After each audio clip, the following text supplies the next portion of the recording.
देखत नहीं है भतारा काटी का करी बहिनी बगियावा में तना हमारी अम्मा फरल बाई उ पाकी चुवत बाई का करी बिटियावन के मारी हमरा में भागल गयल होई त ये कया में माई पाई त इ लड़की देखी नहीं मटकनवा के रहत में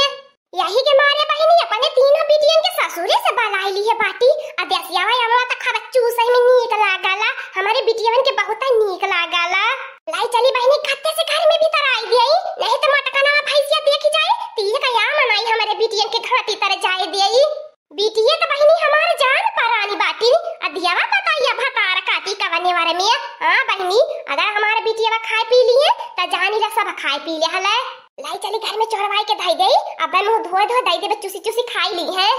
ओय रे मोरे बापा या त ना भी ना हो का होई गए आखिया का खोटा जल जाए सदरवा का कहीं नहीं हमार कान के तना यही अखिया में नींद भाई उठाइले ए लड़की देखी नाही एनहन तवारा भतार काटी नहीं सुत के उठी पावती नी माने हमारी उम्र ढलती बा हाथ गोड़ में बहुत पीरा रहा ना नहीं उहाई लगत अभी ना खर तन की जोड़वनिया पाई के सुती जाइला तेनो नहीं कहानी कूट के चली बड़की जिज्जी के लिए आई के बहिनी बादिया मन का अम्मा या तना चुवत बा पाकी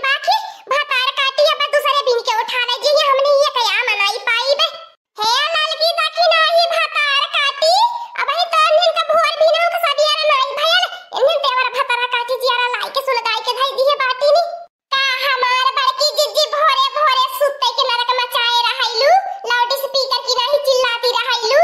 कोहो भतार काटी नहीं था तलिया अम्मा बीने चले कहले रहलू तबले के भुलाई गइलू जाना तया कुली ने बुढ़िया यही आने के मारे अपने तीनों बिटियन के बनाई ली है बा अब जाई बुढ़िया कुली हम हिलाई के बीन के उठा लई अपने बिटियन खाते हमने ये कया मनाई पाई बे एक कया में बिना तरस तरही जाबे तब पहले बुढ़िया जब तक नहीं उठती बा कुली ने बिन के आई जाए जाई सही कहती है हमारा बड़की जिज्जी जरे के जाए दिमागवा कान का होई गेला बा ये हमार बड़की जिज्जी देरी ने कर लिए त ना करा फवरन चला नहीं तो बुढ़ंचिया उठी थी ये कया मनाई लेवई दे हथवा मन से छोरी ले लिए आ चोरवाई के आराम से हमने खाया ले जाई सही कहती है हमार बड़की जिज्जी नंदिया जाने अपन कच्चा बच्चा लेके चली पड़ली है दू दर्जन लइका लेके आइस्ते बोले ताकि नहीं आइस्ते बोलू नहीं तो बुढ़ंचिया उठी जाई ना तो समझ लेबू होय भले आम बिनाई हाय रे अम्मा तो के हम देख के मुस्की मारी कि ता हमारा सूरती देख के मुस्की आंखें मर दे ए हमार बड़की जिज्जी अम्मा या तना निकाह ना बाकी तू ही ओके चुम्मा लेबू चूसी के ओके चटबू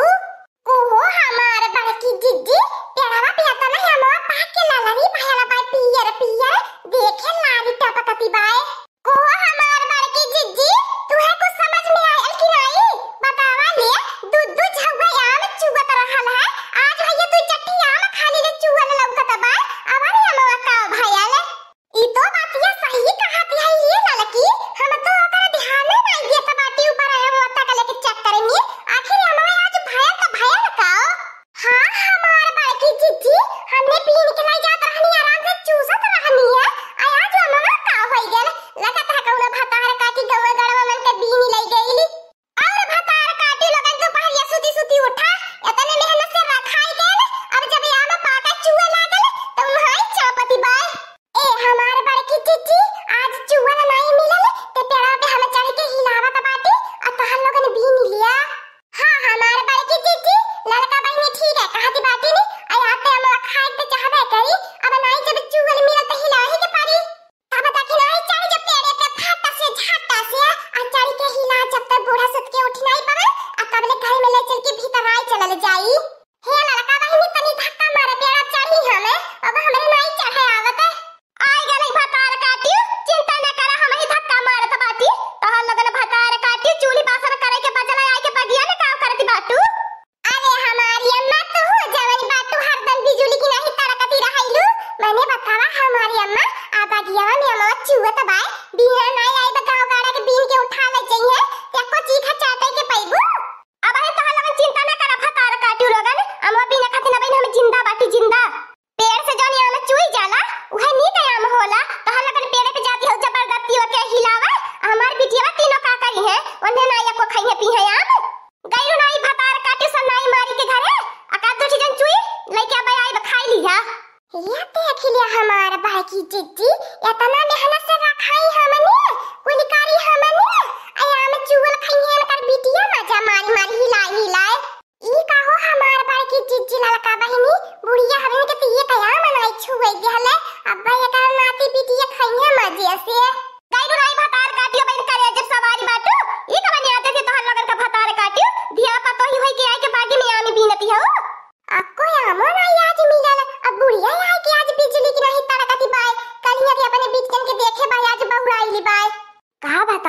हमार बहिनी लोगन इन्हें बहुत अच्छा लाकी है इनी हमारे बिटिया बाटी ना बंधे हिलाई हिलाई खाई है जाते रहनी हिलावा हमारे रात में हम लोगन यमा छुई ले एको आ दुई छौवा त बहिनी लाई जाए कि बीनी के दुई दाई धाऊ भैली आज रात भर नहीं सुतली हमार बहिनी आज रात भर में 3 चक्कर हम लगाउली आम के बिनाई कैली अब जब तक आम चुई हमार दीदी बहिनी बाबू भैया लोगन तब तक हमारे उन्हाई लगाई के नहीं बाटे चला हो हमार दक्षिणा जीजी आम एको मिला के नहीं बूढ़ा से तना बोली सुन के खुद ही पेट भरी गया चंपा बसंतिया गुटुलिया सुत के उठ गई हुई है चली नहीं तब कुली ताना में हना मारे शुरू कर दिया भतरा काटी नहीं ते तनी हमरा ही त कुल डराई नी अजन बीन के लगल बाटी तई दे कुली चुप्पे चुप्पे खाई पी लिए जल्दी जल्दी हमारा बच्चा लगन खाए पी लिया तब का हमारे बच्चा लगन तहरे मारे तो हमारा तिया भर सुतली नहीं आज हम बीने के चक्कर में आज मटकनी दक्षिणा ही ललकई के हाथे एक या मनाई लगाई देहली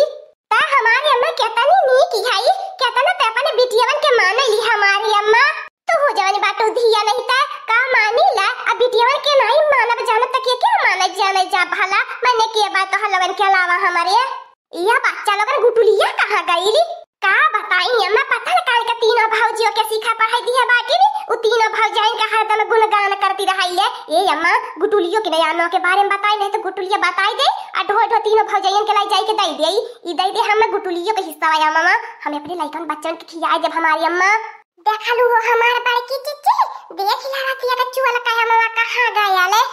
का बताई बच्चा लोगन ने तोह लोगन जब तक घर में रहलू लागा ला घर केतना भारा ला बहासा त खेलत परिवार लागला तोह लोगन नहीं रहत त लोग घर नीक नहीं लागत काटे के घर दौड़ला तब कहिला हमारे बच्चा लोगन तोह लोगन और 2-3 साल हमरे के रुकी जा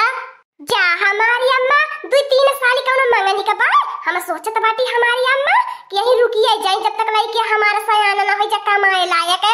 हम तो नहीं रुक पाई हमारी अम्मा हम 15 दिन से ज्यादा नहीं रुक पाई हमारे मन का वापस के छुट्टी नहीं मिल पावला हमारी अम्मा उन्हें रोज सवेरे टिफिन बनाई के देवे के परला हमार लइकन बच्चन इंग्लिश मीडियम में पढ़त बाटे ए दीदी तू रहा हम नहीं रह पाई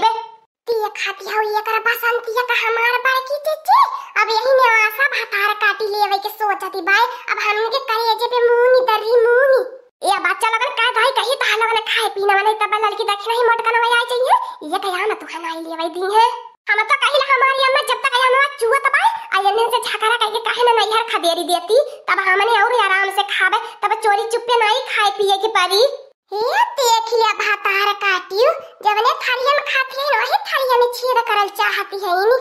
घर में से लाठी ले क्या लड़की दक्षिणा ही आज भगले राह नहीं पई है भातार काटियो लोगन हमारे घर में रह के हमन हन से चोरी एने हमारे बड़की चिज्जी बाती के देवता नहीं लाते के देवता है इनी हाय भलवा मारा एने भागा कुली